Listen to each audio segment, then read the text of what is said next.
Pas saya lihat itu, wih, podo wih. Biar awak dhewe yo ngene iki gitu.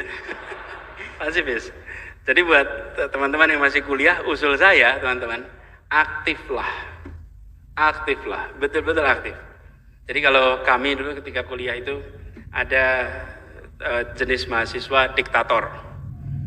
Diktator ini adalah mahasiswa yang kemana-mana bawa diktat. Dan apapun yang dibaca diktat. Ini kemudian mereka ini kita sering sebut sebagai profesional individualis. Profesional individualis. Ada juga yang organisatoris. Organisatoris ini aktif betul organisasi A, B, C, D, F, G kecuali kuliah. Ini aktifnya luar biasa. Lalu ada yang tipe mahasiswa yang proletarian. Yang proletarian ini sandalnya jepit, rambutnya gondrong, tampilannya seperti jarang mandi, okay? Dan selalu membicarakan rakyat. Ini kelompok proletarian. Ada juga jenis yang asketis religis, sudah melampaui urusan keduniaan.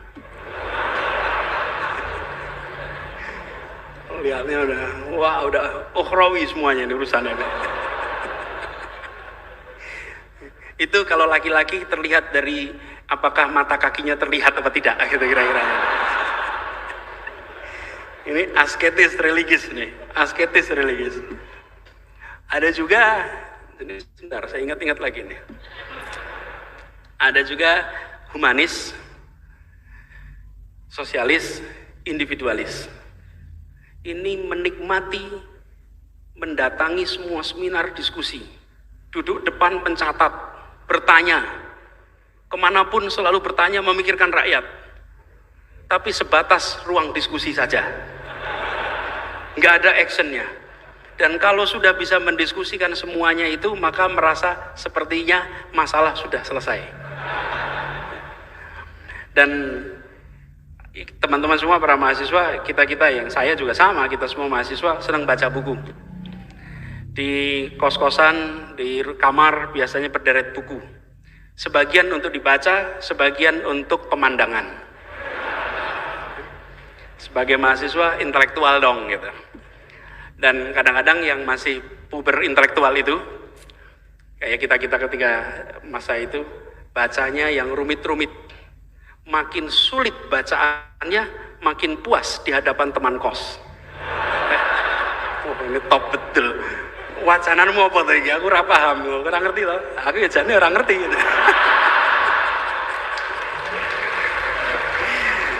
Tapi kan kita punya percaya diri baca buku tebal-tebal itu kan. Baca buku tebal itu dibaca dan dibawa. Kok nggak dimasukkan tas? Ya biar kelihatan kalau itu tebal gitu kan. Kalau tipis masuk tas, tebal. Dan kalau berdiskusi begitu. Berdiskusi itu menggunakan diksi-diksi yang agak sulit untuk dipahami pendengarnya. Kompleks. Misalnya nih, 250 cc H2O 80% kafein. Padahal cuma mau bilang secangkir kopi panas.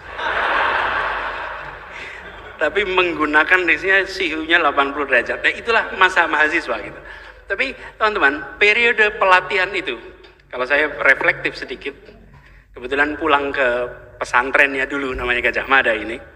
Jadi saya ingin refleksikan apa yang selama ini menjadi tantangan di Jakarta, bekalnya didapatnya ketika masa pembelajaran. Dan pada masa pembelajaran itu boleh tepuk tangan buat Gajah Mada. Okay. Pada masa pembelajaran itu kita tidak tahu bahwa kita ini sedang dilatih. Dilatih untuk ditemukan dengan masalah, dilatih untuk berpikirnya sistematis, dilatih untuk berpikirnya terstruktur, dilatih untuk orientasi pada solusi. Proses pelatihan itu berjalan tanpa disadari. Sadarnya ketika ketemu masalah. Karena itu buat teman-teman semua, sungguh merugi bila berada di Jogja, apalagi di Gajah Mada, dan hanya dari tempat kosan, dari rumah ke kampus saja tanpa mengerjakan kegiatan lain. Jadilah mahasiswa yang sibuk, jadilah mahasiswa yang kekurangan waktu, Jadilah mahasiswa yang kerepotan mengatur jadwal. Kalau mahasiswa santai, Anda sedang bermasalah. Wes, lihat jadwal masing-masing. Siapa yang santai ini, teman-teman? Ada yang pencinta alam nggak di sini? Ini bukan masalah, pencinta alam bukan masalah. Ada yang pencinta alam? Ada, atau gini dah, ada yang suka naik gunung? Nah, naik gunung ya. Apa yang menarik? Teman-teman kalau naik gunung, berangkatnya jam berapa? Malam. Habis isya berangkat, bukan? Supaya apa?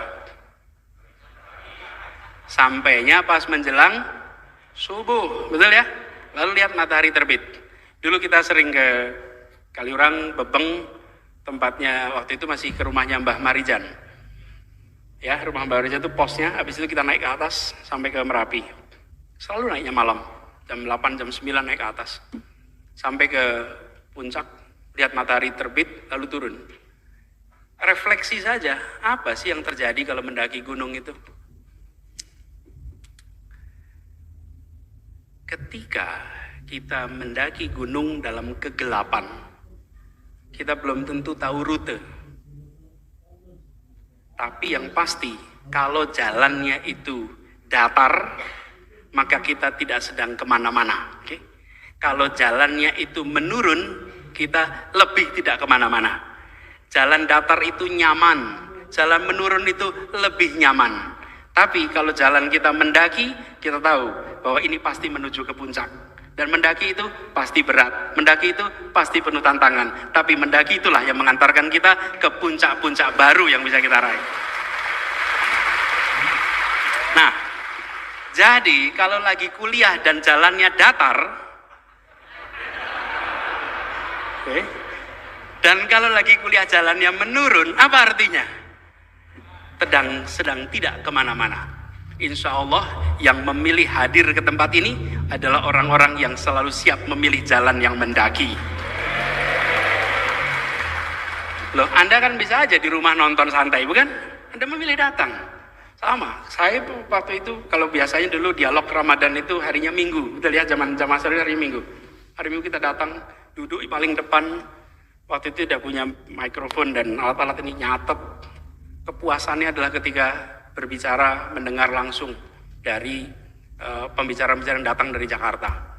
Dan inilah teman-teman semuanya contoh saya refleksikan apa yang kita alami di Jakarta dengan apa yang menjadi pengalaman ketika masa-masa kuliah dulu. Jadi buat teman-teman semua di sini, perjalanan Anda masih panjang. Kalau tadi disebut judul resmi yang diumumkan lewat kegiatan ini adalah Indonesia ke depan. Anda semua adalah pemilik Indonesia ke depan.